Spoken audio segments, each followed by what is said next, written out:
Hey everyone! Today I'm going to show you how to make this faux ceramic skull candy bowl, which is perfect for Halloween.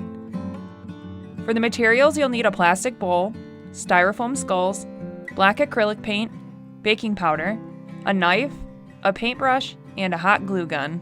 First, cut all the skulls in half so the face is just showing.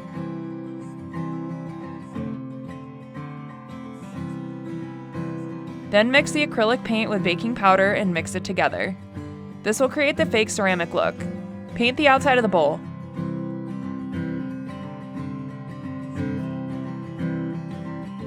Let it dry. Then use the same mixture to paint the skulls. Let them dry. With the bowl, I only painted the outside just in case I wanted to still put food in it. So now that the bowl and the skulls are dry, hot glue the skulls on the outside of the bowl.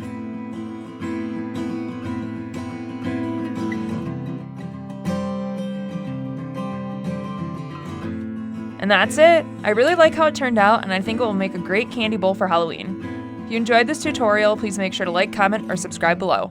Thanks for watching! Thank you for watching, and don't forget to subscribe.